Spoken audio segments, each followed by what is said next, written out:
So ngayon guys, nagbubuo tayo ng carb, re-restore tayo ng twin carb, and twin carb ng 250cc na motor na binubuo natin.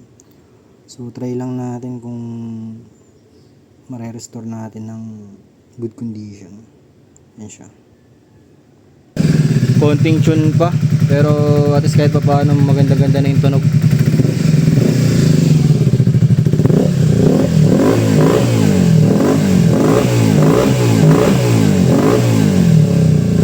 Bali guys, yun yung tuning na ginawa natin dito sa B-twin natin. Bali nag-rejets kasi ako ng carb. From 35, ginawa akong 38 yung slow jet nya. Kasi parang kinukulang sa gas eh. Mas marami yung hangin, so may parang naiiwan na RPM. Hindi siya bumabalik kaagad. So yun, ginawa ko muna is nagpalit ako ng 38. Sinubukan ko muna ng 38. Hindi ako nag-jump kaagad sa 40. So okay naman yung response ng makina niya. Maganda naman kahit papaano na namomonitor natin dito sa gauge. So meron kasi akong nilagay dyan na 1 tas 2. Yung 1, ito yun yung front cylinder. Ito yan. Tapos yung number 2 naman dito, ito yung rear cylinder nya. So yun. So far okay naman.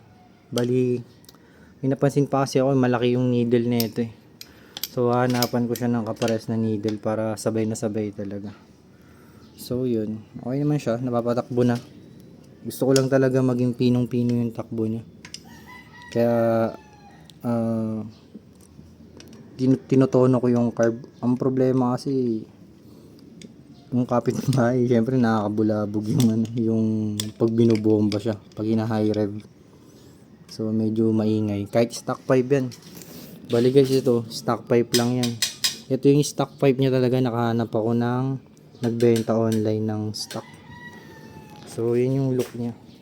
Tangke niya guys, bali iyan na lang natin, tatanggalin natin yung kalawang. Nagpalit na rin ako ng ignition.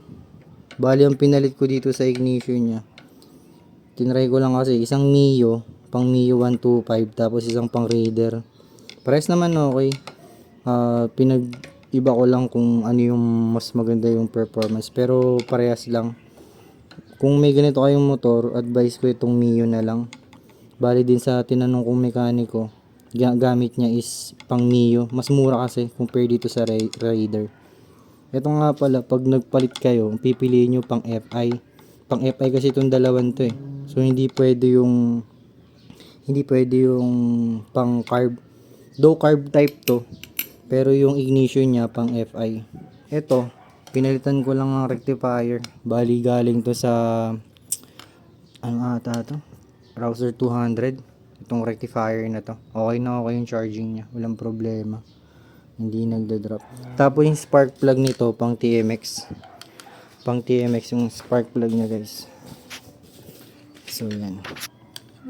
TMX yung spark plug nito. Hindi ko pa na, sa sunod ko na papakita. Yan. Tapos ang pinapalit dito na lang is 10W40. Mas maganda yung, sa akin nilalagay ko rito yung Shell AX7 or yung Ultra or yung long ride. So 2 litro kailangan dito. Okay. Hindi ko lang sure kung, siguro dahil 2 cylinder, tag-isa silang litro. Baka ganun siya. So stock na to lahat. Nakahanap na tayo ng stock. So Japan JDM na bike. So ito stock din to. Lahat stock. Yung mga pinalitan lang nating aftermarket, yung hindi na talaga natin mahanap eh. Pero so far lahat yan stock. Yan. Pati yung pipe niya. Kasi tinry ko yung open muffler dito, napakaingay. Hindi ko gusto yung maganda yung tunog, pero sa iba na hindi nakaka-appreciate, maingay talaga siya. Kaya nag-back to stock ako. Kaya ganun yung tunog niya. Tapos yung carb airbox niya, stock din to.